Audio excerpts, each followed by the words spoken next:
think holding a conversation outside the class is hard because I feel like I speak confidently and fluently in this class, and sometimes I'll be too talkative too. But when I'm having a conversation outside the class, I feel everything is different. And I think the first interviewee was a passionate person, so he kept talking a lot, and I just followed his flow and having a very chill conversation. But the second interviewee didn't talk much, so I'm very nervous because it's just like I asked him a question and he answered, and I was very nervous, and I also stand up to interview him. So what is Diwali? He says people from India move to Africa celebrate Diwali. Diwali is known as the Festival of Lights. People will celebrate between October and November, and it will last for 5 days. Diwali means that light over darkness and is connected to new beginnings. However, Danny told me in my interview, and my interview topic is New Year celebration. Diwali is not a traditional New Year. However, it is an important festival in India. And my question is about teaching style and food culture. And when I asked Alex, who is from Jake, he told me there's a jackfruit called fruit dumplings. It's their special food. I think I never heard it. It's like this. In Chinese, it's called 水果团子. Yeah, I like. It's a fried dumplings. Very delicious. Yeah. So first, I found that some countries share similar holiday traditions. For example, the one from France, she had mentioned that they will hide chocolate eggs in the gardens and let children to go find it. I think this is similar to the Easter Day. And another is that the girl from Turkey, she had mentioned that in the Children's Day, they will go knock on each door and ask for candy. I think this tradition is similar to Halloween. And the next one is major holidays are usually times for reunion. Like almost every interviewee has mentioned that in different holidays, they will have a family gathering and have a fest and will share the traditional meals together. And the next one is my dish from my interview. And the first one is the same number can have vastly different meanings in different countries. Like the number 7 is considered lucky in most countries like the US, but in Mexico it's considered seems as an unlucky number. And the next is birthday. That is a lucky number. I have 4 interviewees and 3 of them tell me that their lucky number is their birthday day. And the final finding from my interview is my left side of my face is really so after I finish my first recording here, I make sure to grab the right side for all the time the other interviews. About the speaking behavior, I found myself having many hand gestures when speaking English. I think this is because I want to release my anxiety and also helps me to express myself clearly. I also found myself smile more when I'm speaking English. I think this is because I want to make myself look more approachable. And I also have more eye contact with when speaking English. I think this is because I want to make sure to understand what I'm talking about and also pay my attention to them. So the changes I want to make in the future is that I want to watch American series and also keep in touch with those exchange students that I've met during doing my course projects. I hope this can help me improve my English skills and also speak English in a more natural way. Thank you. Are there any questions? So I asked them their life in Taiwan. They said, people in Taiwan are so kind-hearted, so they like coming to Taiwan and living in Taiwan. But why they want to come to NCCU, because they think it's more opportunity. Because in Indonesia or in Haiti, there's less chance. In Haiti, Christina said Haiti is poor than Taiwan, I think. And she said Taiwan is more rich and has more opportunity, so she wants to come to Taiwan or even stay in Taiwan forever. Yeah, and so Taiwan has more money, so I don't know. I thought Taiwan was so poor. Well, I introduced our Christmas celebration to her in Taiwan, and I just confused the New Year celebration and Christmas celebration together. So I said we will count 5, 4, 3, 2, 1 to celebrate Christmas. Oh, I hope that she totally forgets what I said. Two big mistakes. I think this journey tend to reunion with family and having food together, and have Advent calendar, which is the countdown calendar of Christmas. And in Taiwan, maybe it's more commercial and it's more original, and maybe just young people do that. And similarities is we do exchange gifts, but it's still a little difference between Taiwan and Germany, because we were asked by our teacher to do that in class, but there are traditional to do that. Yeah, and many parents pretend to be Santa Claus when their children are small. Yeah, they treat their children as Santa Claus. So first, when we ask about their greeting ways, like how they greet with their friends or in formal occasions, then we ask about like how do you guys deal with religions or some controversial topics when let's say your friend or maybe just random acquaintance asks you about it. And then the third one, team's culture, because we all know that in Europe or America there's a team's culture there that you can pay, you must pay tips, and we don't have this obligation, so yeah, we ask about it. And the fourth one, taboo and something rude.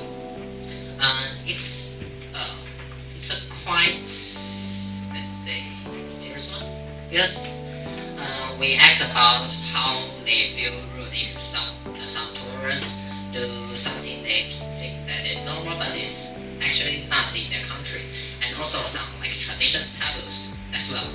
The first guy is from Tanzania, and they say in his country, man, they don't emphasize man's tradition.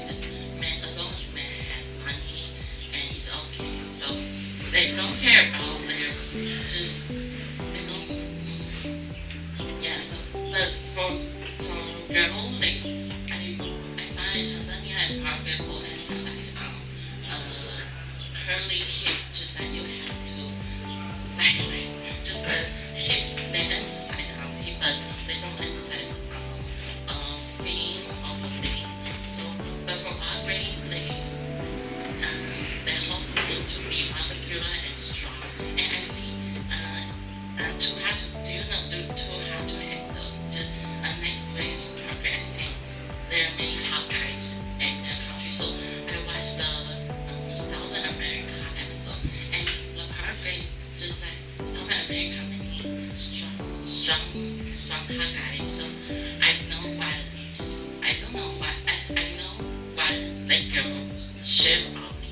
The first interview is Diego. I found he said that they eat cheese fondue in Switzerland, and it's like cheese hot pot. And then they have a lot of bread and potatoes in Switzerland. And the food variety is there are a lot of kind of food because Switzerland is an international country. And then they said that the biggest difference between Switzerland and in Taiwan is that he cook on his own in Switzerland and he eats out in Taiwan. And he said that he loves Taiwanese food and he loves the rural fan the most. And no thing he told me, he hates it.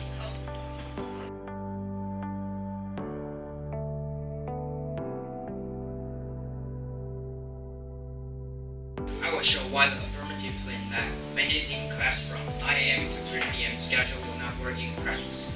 At the start, I want to address the affirmative side's claim that the 9-3 schedule will improve students' sleep and overall health. This assumption fundamentally misunderstands the roots of the problem. Students' sleep issues are driven by the heavy academic pressure, late-night homework, screen time, and irregular routines, not by what time the school bell rings. Changing the start time does not target any of these factors. Without structural changes to workload and habits, students will not sleep more simply because school begins later. In many cases, a later start may even encourage students to stay up later, completely invalidating the supposed benefits. And now, let's move on to our arguments. According to the Taiwan Health Promotion Administration, over 70% of junior high school students do not get enough sleep, and nearly 40% show signs of severe stress and anxiety. First, children need rest, and Taiwan's current school hours are simply too long. According to World Health Organization, school-aged children need 8 to 10 hours to sleep. Yet many Taiwanese students stay at school until 4 even 5 and attend and quit schools. This leads to chronic sleep deprivation, stress, and even depression. Research from countries like Finland and the Netherlands, both known for excellent education outcomes, shows a shorter school time correlates with lower stress and better mental health.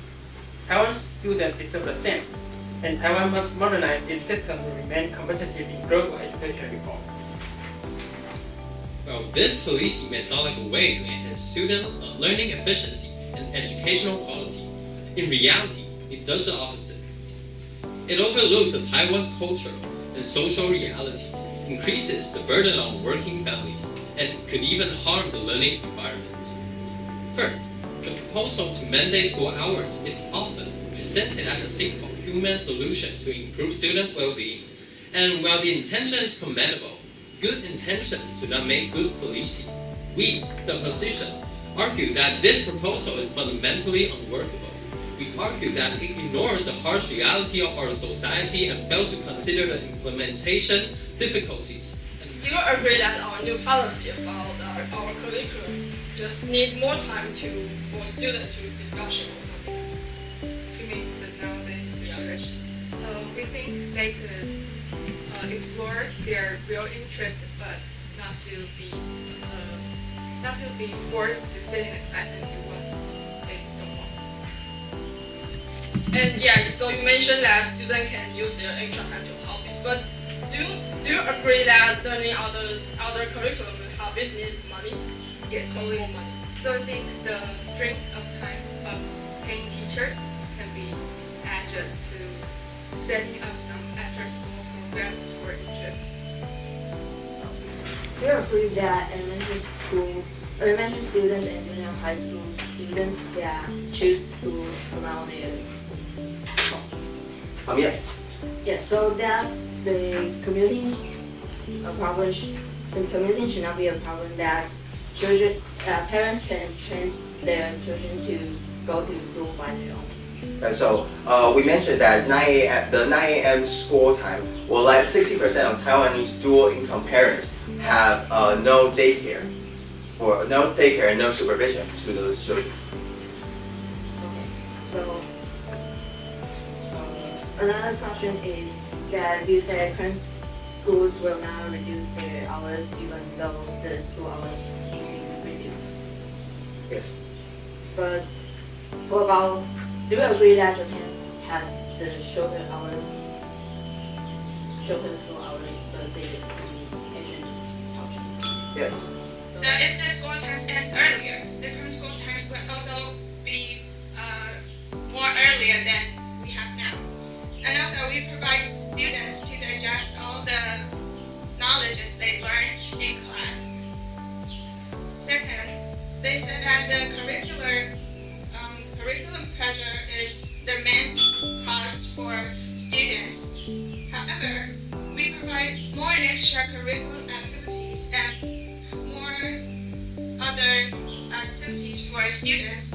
balanced by the curriculum pressure they got from school. The affirmative team still didn't say that how shortening school hours can increase students' learning efficiency. Second, they said that creativity and communication are more important skills nowadays. However, they also ignored that Taiwan has a strongly exam-oriented culture. Hence, this policy isn't feasible in Taiwan. Third, the affirmative team claimed that government can create after-school programs. However, they ignored the heavy administrative costs for creating all these programs. From all these points, we can see that the affirmative side claims toward this proposal aren't logical enough. According to the policy, the extracurriculars have more importance on the entire development and the future for the kids. So shortening the time will cause a new problem because they won't have enough time to do the things other than their courses.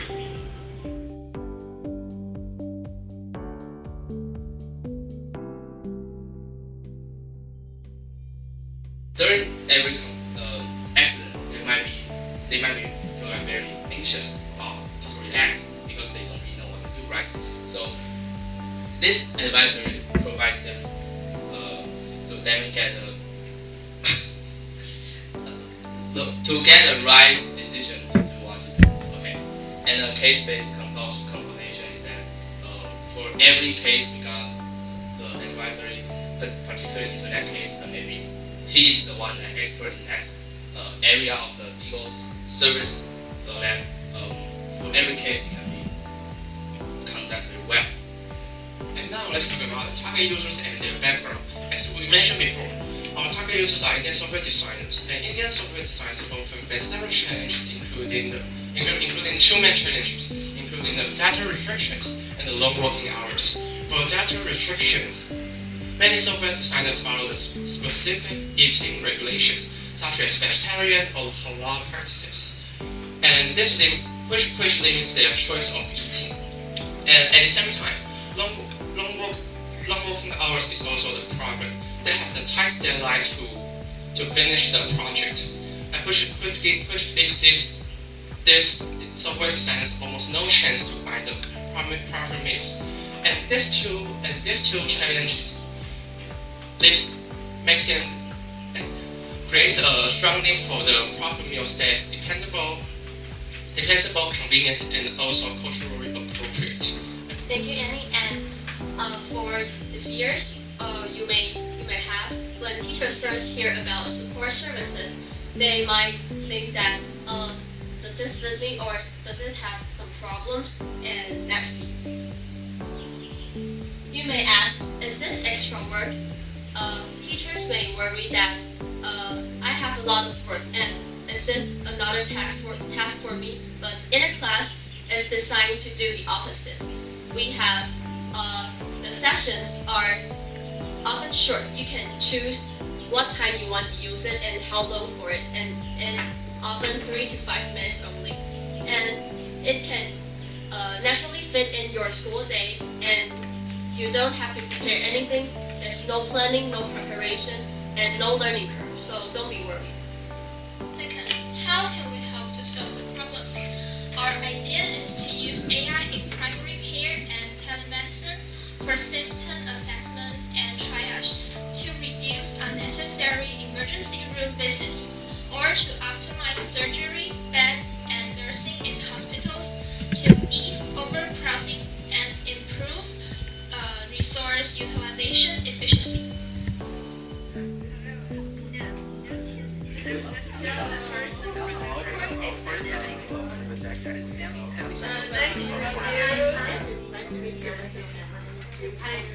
This is the pineapple cake. Nice to meet you, Mr.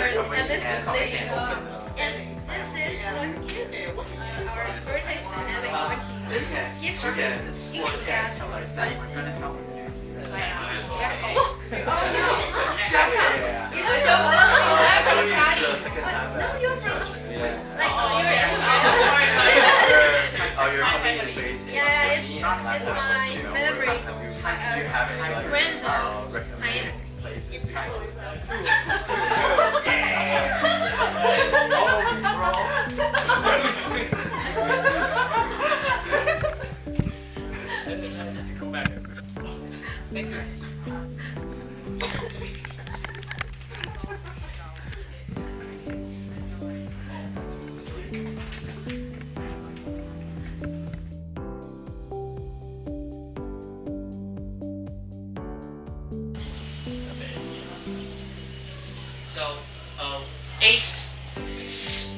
will be the least happy and K will be the most. Okay, so Jack.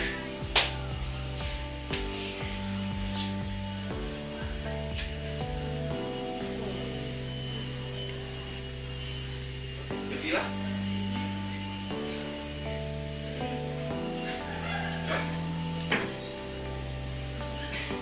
Richard? Whoa. Let's go! Candice? Yay. Charlie? Oh, money. Okay, go ahead.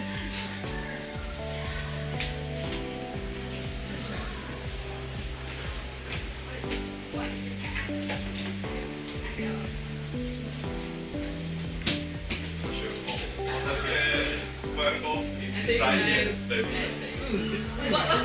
I'm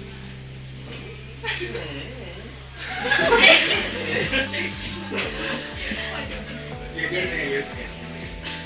The three are. You're.